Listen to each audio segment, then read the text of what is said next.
So thank you very much, David. It's a pleasure to be here. It's a pleasure to have the chance to explore some ideas which are still in formation, really, and to try and push one or two boundaries. And I hope we can have an interesting conversation about some of them, because I'm going to talk about disorder.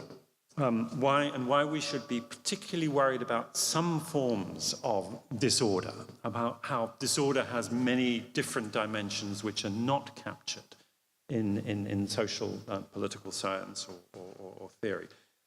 And what we can learn from the experiences of other forms of disorder.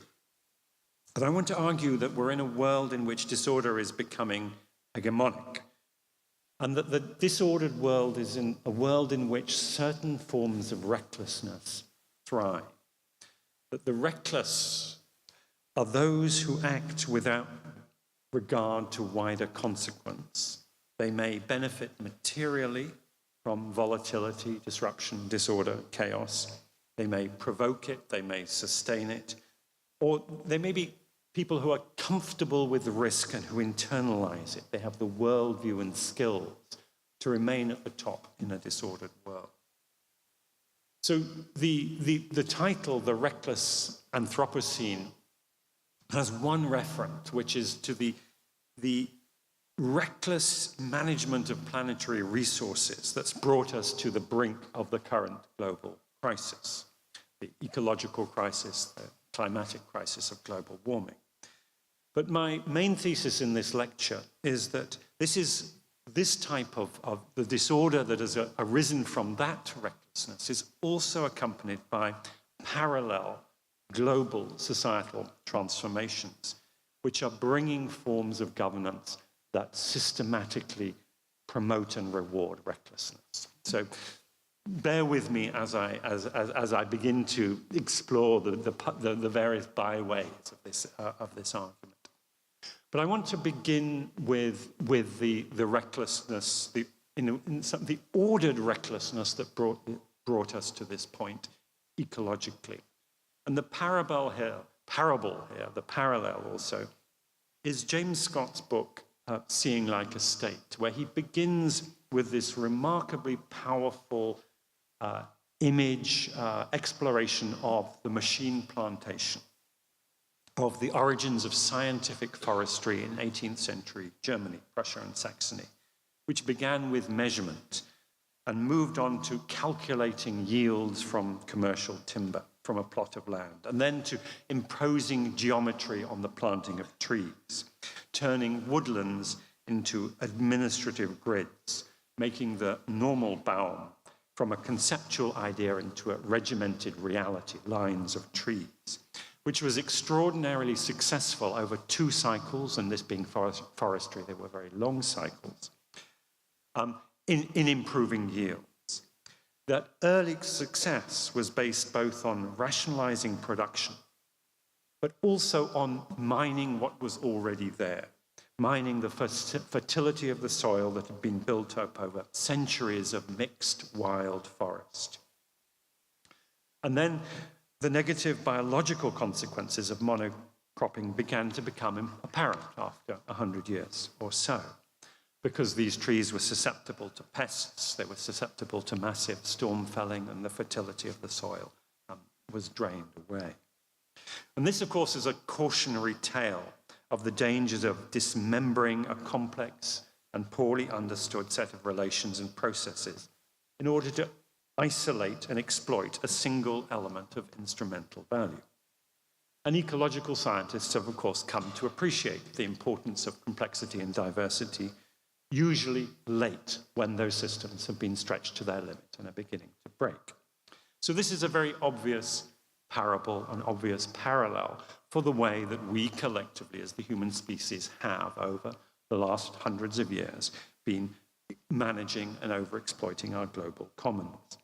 And that, of course, has been in turn built upon the Holocene, the planetary stability that we've had in ecological terms since the last ice age some 11,000 years ago.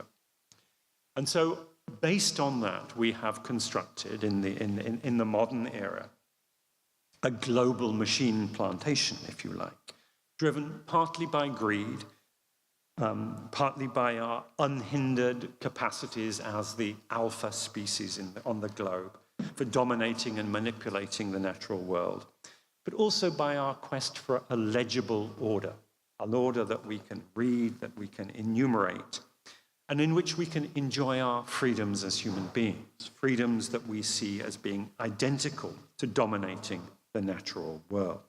And this has brought about the Anthropocene, the era in which our industrial activity has become the dominant influence on the climate and the environment. However, one of the arguments that I want to begin to unpick, and there's an irony here, is that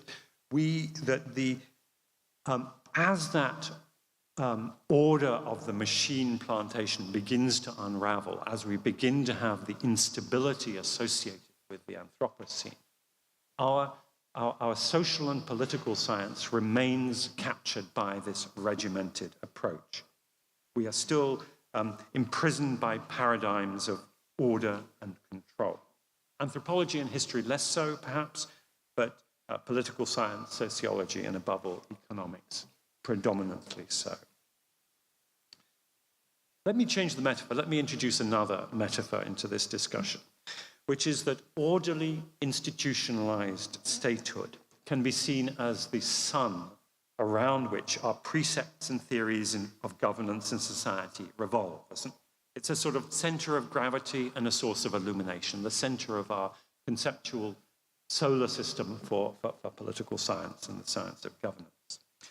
But I would argue that our political planets, what we actually are studying, be it the politics of this country or the United States where I live or the places where I work in Northeast Africa, these political planets have rather wayward orbits, and increasingly so. And I would argue that those wayward orbits can only be understood if we see this as a solar system in which this sun of an orderly institutionalized governance has a dark twin. It has a dark twin which is disorder in its various forms, which has just as much gravitational pull, perhaps it doesn't shine quite so brightly. And it produces some very powerful and ill-understood effects, the way that these systems interact. So I want to begin to sketch out what it might mean to take this idea seriously, to take these metaphors seriously. I suggest we have no choice but to come to terms with disorder, because the coming era is going to be defined by disorder. Climate change, global warming is going to bring climatic disorders on a scale that we are just beginning to grasp. Mass extinction will also bring disorders, and so on and so on. Know about many of the ecological disruptions that we are going to have to adjust to. But up to now, the literature on the governance of climate change, what it means to have a governing political institutional order in the era of climate change, the emergent Anthropocene, focuses really on on a very important question, but it is a singular question, the question of how we regulate the global economy so as to minimize the disruptions we're doing to the climate and mitigate some of its impacts. And how we can convince, the related question of how we can convince governments and to a lesser extent corporations to take the necessary regulatory steps.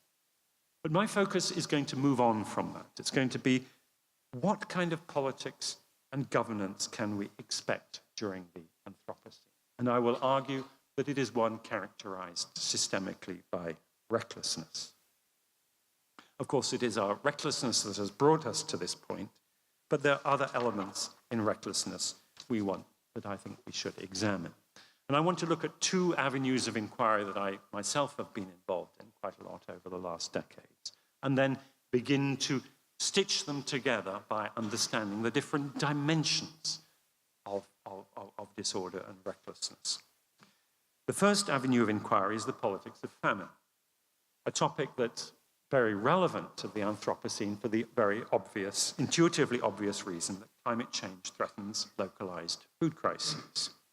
But my analysis, and I'm jumping ahead a little bit here, is that all modern famines are actually characterized less by food insecurity and food supply disruption, and more by political recklessness, by the political causes of mass starvation.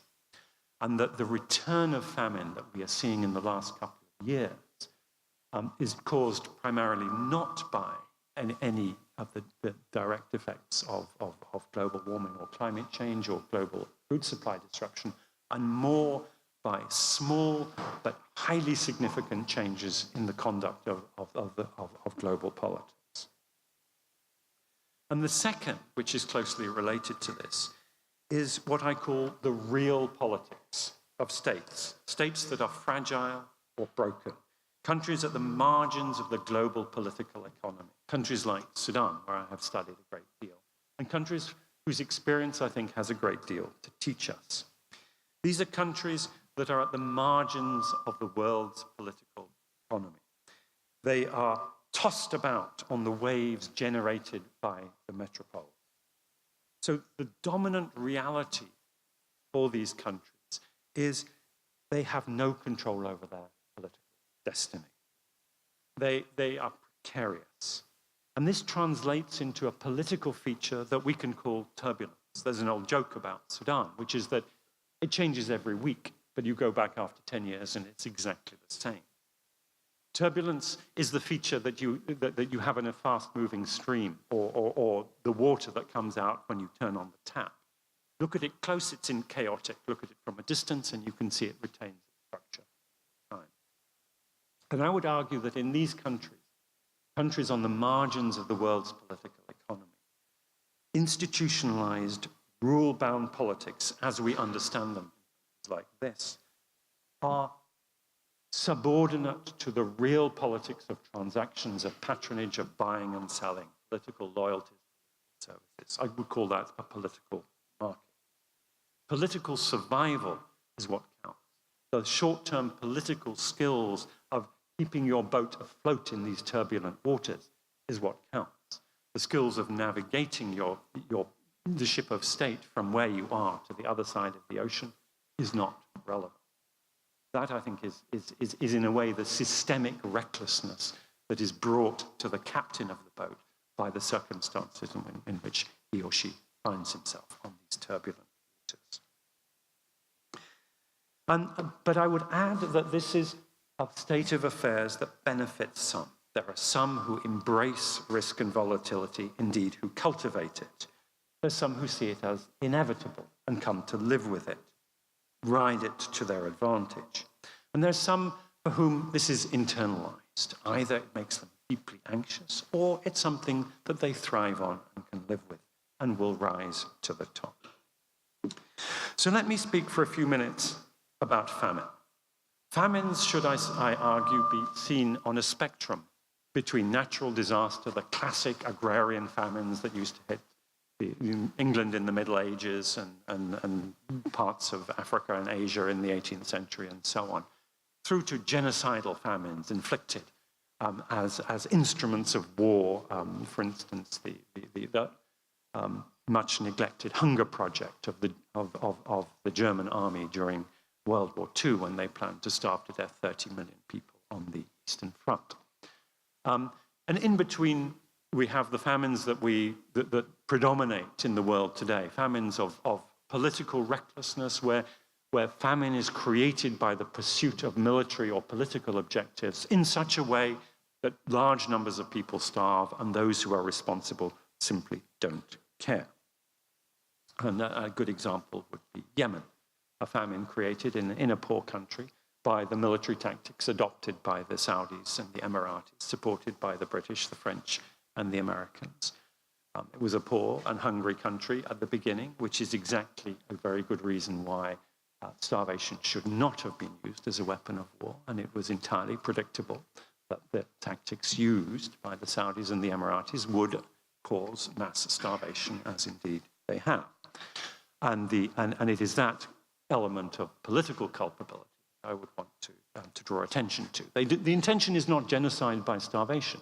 The intention is winning a war and forcing the Houthi rebels to surrender But they don't mind if they starve to death. 1 million or so Yemenis in the meantime. A famine like this was very common 50 or 100 years ago. It became very uncommon in the 30 years up to approximately 2010. That was a triumph of many things, but above all, it was a triumph of a liberal multilateral world order.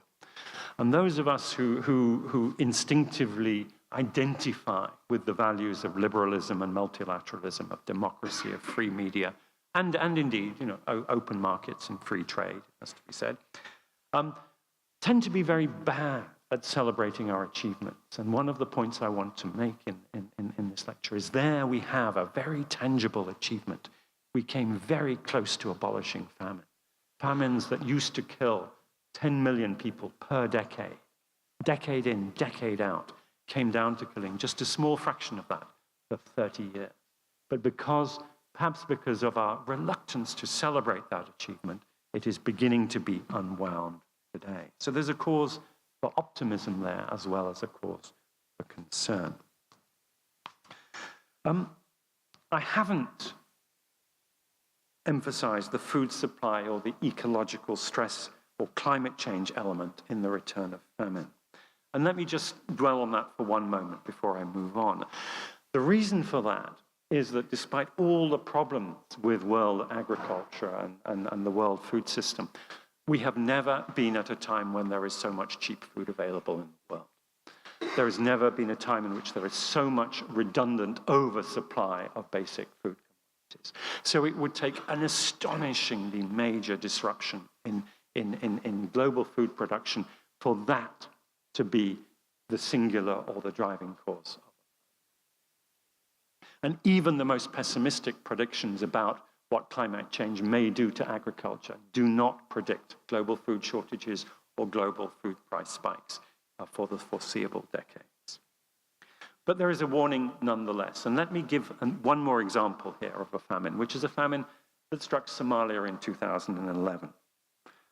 And this was an interesting example, particularly because it shows how famines strike when different elements that are in themselves improbable, unlikely, come together. As it were, you get a freak wave that arises from different perturbations adding up at a particular moment. So in Somalia in 2011, you had a drought and a production shock, a classic drought. Not enough to cause a famine in and of itself. And then at the same time, by coincidence, there was a spike in the price of food globally, caused by commodity traders in the United States and here, moving into the food business, and in particular, interested in the food business because of a shift to biofuels in the United States, Canada, and Brazil. And that caused a doubling of the price of food, which in a very food import-dependent country like Somalia was devastating. Then you had a war and corruption. And last of all, you had a US government that in a very merciless and strict way enforced a prohibition on using the Patriot Act, the counterterrorism prohibition, which criminalizes any material assistance to a group designated as a terrorist. And the militant group in Somalia, Al-Shabaab, was designated as a terrorist. And the risk of even one bag of food falling into the hands of Al-Shabaab, and anyone who's worked in a humanitarian operation in a country like that will know that you can never completely control where everything goes. The risk of being prosecuted for even one bag inadvertently falling into the hands of Al-Shabaab meant that the World Food Programme, USAID, etc., were not prepared to operate. And for 8 months, while this famine ramped up, the US held its firm line until the UN declared famine, and then the lawyers in the Department of Justice found what they called a humanitarian workaround, unfortunately, too late for 250,000 Somali children. An example of how a number of different elements had to come together to create a famine. It's very hard to create a famine, and it required that coincidence of factors. The particular element that I would like to draw attention to is an overriding priority. Had the Obama administration made humanitarian concern its number one priority rather than counterterrorism, that famine would not have happened. And that is an act, I would say, of recklessness, because it was also very foolish. It did nothing to improve the standing of the United States in that part of the world. So what we need, the common element in the re-emergence of famine is malign politics. And this, I would argue, is the recklessness that will define our era. As in the case of Yemen, it is we see the link between the underlying vulnerability of the people there, the war tactics of the Saudis and the Emiratis, and the fact that we have an administration in Washington, and indeed, do we have a government here? Tell me. Some form of administration here that is ready entirely to turn a blind eye to that for commercial and political reasons. So let me turn to why I think this type of recklessness is becoming systemic. And this is the framework of what I call the political marketplace. And my thinking about this emerged during my work as a mediator in Sudan, when I was closely observing the way that the Sudanese political elites transacted their business. Because they were not interested in coming to a peace agreement, a beautiful piece of paper that they could hold up, which would really be meaningful. What they were interested in doing was buying and selling political allegiance as in a market. They were interested in buying the loyalty of provincial elites, of rebels, indeed of their own political operators whom they didn't trust. And they used the term political marketplace. That was the vernacular that they themselves used. And it's a term, and it's a set of practices that resonate throughout much of sub-Saharan Africa, the Middle East, Central Asia. And this comes in a couple of main forms. There's the form that you get in remote parts of Sudan and Somalia, which is very fragmented, very violent, a sort of very open competitive market, if you like, a conflict gig economy. If you want to organize a military operation in Darfur or Somalia, and you have a mobile phone, you can call up various different operators and coordinate an operation for a day. And then they will disperse and do their thing. And you can see the price of loyalty going up and down according to market factors, who is in the market, who's out. A second model is what you might call a functional kleptocracy, a system such as in Egypt or arguably in parts of Iraq, which is run on the basis of corruption and payoff. And in which you do get functional institutions of government, but they are always subordinate to the tactical political consideration of who is in charge of. So you do get some forms of orderly government, and you get transactional politics, whereas in developed European countries, we like to think that the orderly institutional rule of law is at the top and the transactional politics is underneath. In these countries, it's the other way around.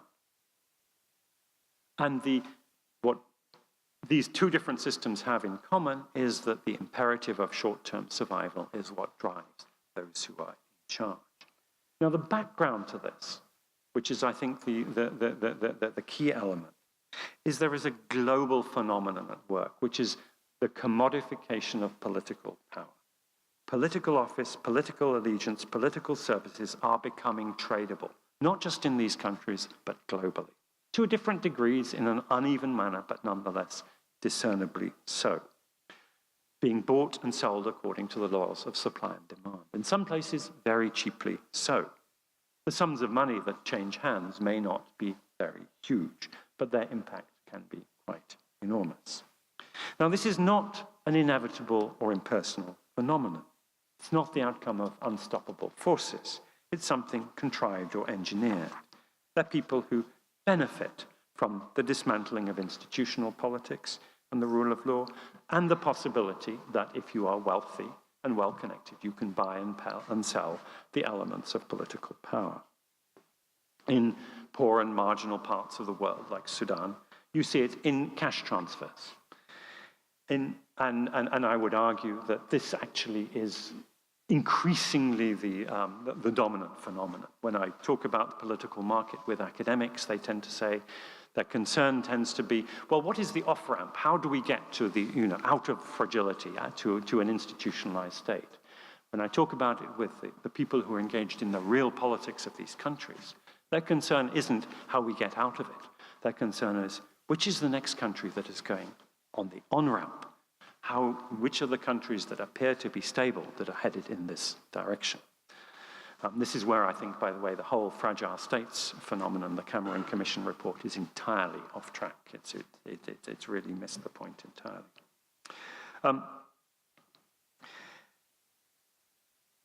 But in these developed countries, like our own, we see the financialization of governance, the importance of the financial sector in determining the whole pattern of government. We get to vote every now and then, but it is the financial markets that deliver their verdicts on a day-to-day basis. And there's an interesting theorist here, Wolfgang Streeck, who describes the shift in power from what he calls the Staatsvolk, the civic institutions and processes, to the Marktvolk, the people who run the financial markets.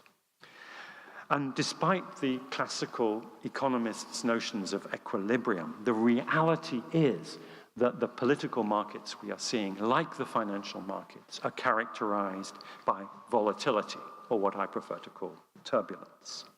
And we are all becoming more akin to those small, open economies at the margins of the world economy, at the mercy of events beyond our control.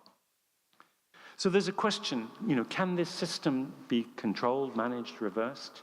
And I'd like to sort of insert a note of optimism that I think there are examples of pulling back from this kind of brink. I think the African continent was really quite good in doing that in the late 1990s. And I think there's some interesting lessons of how that was done through a multilateral, norm, principle-based interstate order. So now in the third and last part of this talk, let me turn to the different varieties of disorder, which I will skim over fairly quickly, because I think disorder is a multidimensional phenomenon, not easily reduced to any one schema. This sort of dark star emitting radiation but no light and twisting our orbits in unexpected ways, which almost all our theorists of anything to do with human society try to push to the margins. They try and talk about disordered states, not as how they function, but how they ought to function, what they are not. There's a great quote from Steven Pinker I'm going to give from his book, Enlightenment Now. I have many positive things to say about his optimism about the Enlightenment order, but this is instructive. He writes, "The ultimate purpose of life, mind, and human striving is to deploy energy and knowledge to fight back the tide of entropy and carve out refuges of beneficial order." And in doing that, there's no grappling with what the disorder might be. So let me look quickly at 5 elements. The first is the one which the scientists are most familiar with, which is chaos, which is essentially complexity. As well as the vernacular sense of chaos, chaos has a particular meaning in the physical sciences. It refers to behavior that is unpredictable and apparently random, owing to great sensitivity to small changes in initial conditions. So a chaotic system is fully determined. It's just so complicated it is virtually impossible to predict. And very simply modeled using a pendulum. A pendulum is the most predictable movement in kinetic science. You can use it to tell the time. You put 2 pendulums together, linked, and it becomes extraordinarily complex. You put 3, and not even the most advanced supercomputers can predict the swings of a triple pendulum beyond the first 2 or 3 swings. Occasionally, a chaotic system like that will unleash a particular alignment, a freak wave, if you like, that is entirely unexpected. Now, when we apply this to the political sciences, to governance, we can see 2 different ways in which chaos could be manifest.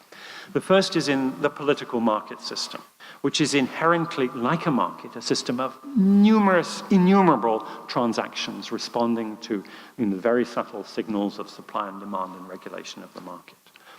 So that if you're looking at, let's say, Yemen or the Arabian Peninsula as a whole, you have the regional, the national, the local systems all operating in their different ways in a manner that is chaotic in this mathematical sense. Turbulent, fragmented, etc. Very impossible to predict. But also, a rule-governed, institutionalized system can also become so complex that those who have created and designed it do not understand it. It is opaque to its creators. And there's some historians have argued that the Roman Empire collapsed because it was so complicated that it was just one step from chaos, that it just took a small element, almost accidental fact for this extraordinarily complex machine, too complex machine, to step over that line from being functioning in this very complicated way to essentially being a heap of scrap metal that was no longer functional.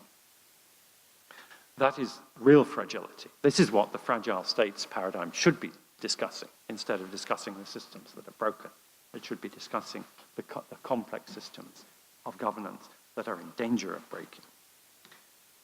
And of course, this problem is taken to the nth degree by the introduction of artificial intelligence systems into our governing order. And so we have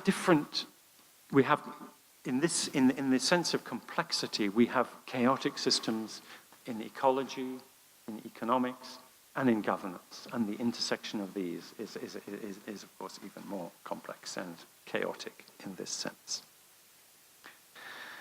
A second dimension is one that I'm going to call incommensurability. And this is the apparent disorder of a system that we don't properly understand. And here, what I want to refer to in particular are those societies that have grown up, that have evolved, that have existed on the margins of empires, of institutional rule-bound states. Those that have been, small open systems buffeted by the turbulence of the great powers of the day, but nonetheless have retained some form of social cohesion and coherence, but one that for people looking at them from outside is unlikely to be legible. And James Scott, whom I quoted at the beginning with his work on machine forestry and the growth of the plantation, has written extensively on this in a rather nostalgic way, looking at how peasant societies resisted in his book, Weapons of the Weak. Looking at he had a book called The Art of Not Being Governed, about the anarchic societies of upland Southeast Asia, and his most recent book is about the historic nomadic societies that existed alongside states in Europe and the Middle East, or rather beyond their boundaries, which he said were actually remarkably good at delivering many things for people, but have been consigned to history. Now, we can be nostalgic, of course, but there's no going back to forms of social organization prior to the administrative state.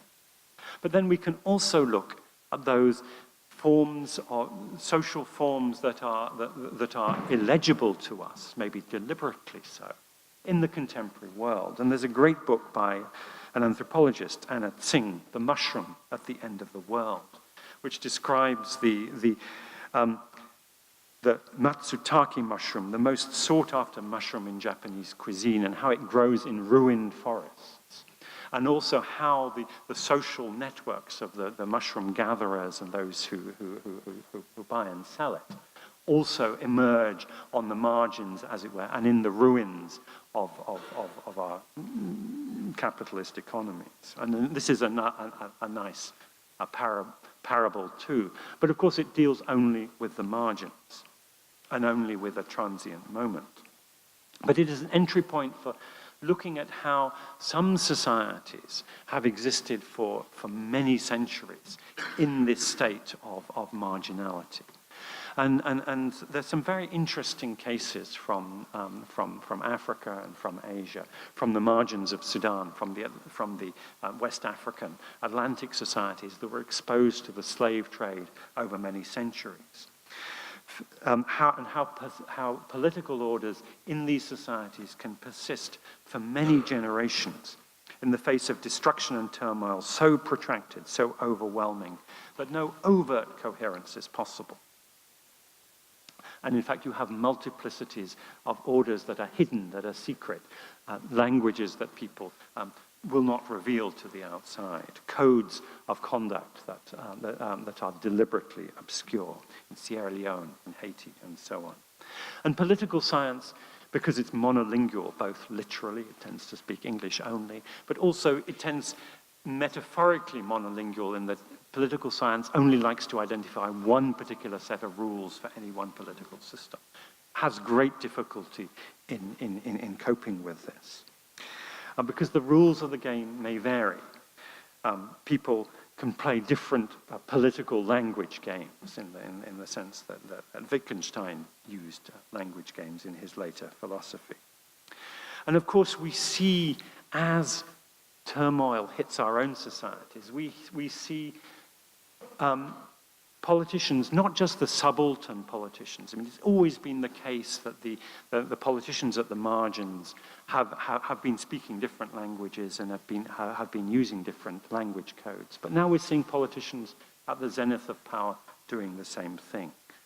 And this, to me, is one of the signs of some interesting complications and alarming inversions. Third, let me move on quickly. Disorder by design. You can have political orders that are designed to be disordered. We see this actually in financial markets. We see financial markets structured in order to be risky because some people benefit from risk. That has been introduced into our social governance with the removal of safety nets and public insurance systems, the removals of rights of employees, the introduction of the market principle, which is essentially a principle of insecurity into the heart of social life. And we see this in the way that many African societies have been run, where rulers, in order to maintain their power, their limited power amid systems that they cannot properly control, will instrumentalize disorder. There are books written with that in their title. Rules will be enforced at the discretion of the ruler. And there's the famous quote, "For my friends, anything. For my enemies, the law." Shifting corruption, kleptocracy from the margins actually to the center of how power is governed. 4, disruption. To be precise, revolutionary disruption. This has always been something that has been valued on the left. The political left has long had this idea that if you disrupt the order, then naturally from people's goodness, there will emerge something that is revolutionary and benevolent, some sort of socialist utopia. And Antonio Gramsci wrote the famous words in the 1920s, reflecting the leftist belief that new order would arise. You know, the crisis today consists precisely in the fact that the old is dying, but the new cannot be born. In this interregnum, a great variety of morbid symptoms appear. But that was in the basis of profound faith that from disruption would arise a new order. Now, of course, there's a neoconservative version of this. We saw that in Iraq, the American idea that you tear down all the institutions of dictatorship and democracy, a liberal democracy will naturally flourish. And the concept of disruption has moved from the left to the right. For conservatives, disruption was anathema until recently. It is now, in our current post-democratic order, it is valued. In the writings of Ayn Rand and her followers, disruption and deinstitutionalization are ideologically constructed as liberty and renewal. So we see the alt-right reappropriating many of this. And Wolfgang Streeck again anticipates that disruption is going to bring about an interregnum, an age of entropy or disorder. He writes of a society in interregnum which would be deinstitutionalized or under-institutionalized, one in which expectations can be stabilized only for a short time by local improvisation, and which for this reason is essentially ungovernable. I would disagree that it's ungovernable, because there is an element of governance of disorder that I think he misses.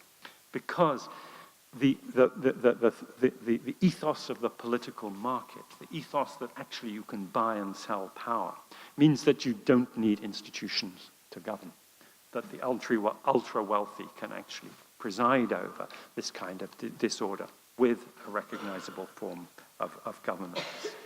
And I think in this question, in this context, we need to ask, who stands to benefit? Or who stands not to lose? Who will be able to survive this kind of disruption? Who will return to their positions at the top of our hierarchies? The last element in disorder is lawlessness, the antithesis of the ordered state. This is very normative. This is wild power, a construct deeply embedded in the norms of governance. It's the right of conquest, the right of might making right. The lineage of law descending not from John Rawls, but from aristocratic privilege won at the point of a sword. Now, in Europe, in China, in the Middle East, we see lawlessness as outside the city walls, beyond the castle, as it were. The unsettled barbarian, the nomads of the steppe or in the desert, the woodsman, the Robin Hood, of course, are normatively valued in another sense, the pirates. And before the era of modern states, when administrative power in medieval times waxed and waned, there was a constant intercourse between the wild and the settled. And outlaws and nomads occasionally managed to storm the castle and take over power, capture power, and sometimes they were themselves tamed by that power. The Mongols of the steppes became the Mughal emperors of South Asia. Now, there's a very interesting difference when you come to North America, because the archetypal lawless figure in North America is the frontiersman, the slaver, the gunslinger vigilante, the cowboy ranger, the exterminator of indigenous people, deeply distrustful of any institutions beyond the local. Now, American political culture is distinctly different from that of Europe, in that such outlaw figures are still celebrated along with their guns. And we see this in the passionate advocacy for the Second Amendment, the right to bear arms. And I think this is a cultural difference that struck me very much, moving backwards and forwards across the Atlantic. And for the last 2 years, the US metropolitan culture has been struggling with the trauma that comes from inserting such normative lawlessness into the central machinery of state power. But it has done so on behalf of this ultra-capitalist ethic of disruption on the political market. So my concluding question is, what does this mean for the starting point of governance in the Anthropocene? And here I think we can begin to discern an agenda that is more significant than climate change denialism. The denialists, I don't think, are the main problem. I think it's something of a smokescreen. More significant are those, the people I would call the ultra-capitalists, the followers of Ayn Rand, the alt-right capitalist disruptive forces, for whom power and law are commodities to be purchased, which can transform the world, albeit partly by destroying it, with the confidence that they and their ethos will win. They're not climate change deniers, they're people who don't mind about climate change. They're people who accept that it's going to happen and say, well, that's fine if we come out on top. They're confident that the free market and their own empowerment will generate sufficient technological fixes for them to be okay, and perhaps for some of the rest of us to be okay as well. Happily fatalistic. And they operate at the intersection of different kinds of disorder. And where I think we can see the ultimate recklessness here is that they don't have the imagination to understand the different forms of disorder with which they are playing, because the intersection, the freak waves of those disorders will, I think, be far more dangerous than they can anticipate. This is the ultimate recklessness in global governance.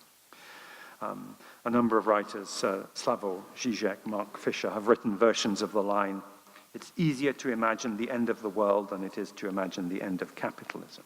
And they're people for whom they don't want to imagine the end of capitalism. They don't mind the end of the world as we know it. Now, this is, of course, treading the limits of speculation, following political intuitions rather than hard evidence. But I think these limits of the possible are becoming ever more real.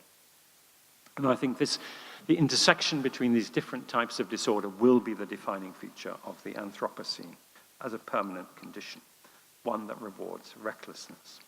Now, I want to conclude by a rather more optimistic observation, which is that actually the liberal multilateral rule-governed order that is currently in jeopardy did achieve some remarkable things. But what I find disturbing is how few of us flocked to its defense when it was endangered. And it's not dead. It is still capable of coming back. It is still capable of maybe not solving these problems, but at least managing them. It was capable of bringing famines to the edge of oblivion, and still may do so. It was capable of bringing rules and regularity to capitalist markets, and may still do so. But I do think that in order for us to be able to take forward that agenda of taming these wilder manifestations of power, it's not only a political project, but also an intellectual project for political science to get to grips and to understand that these types of disorder can be studied, can be understood, and can be brought within our intellectual and our political grasp. Thank you.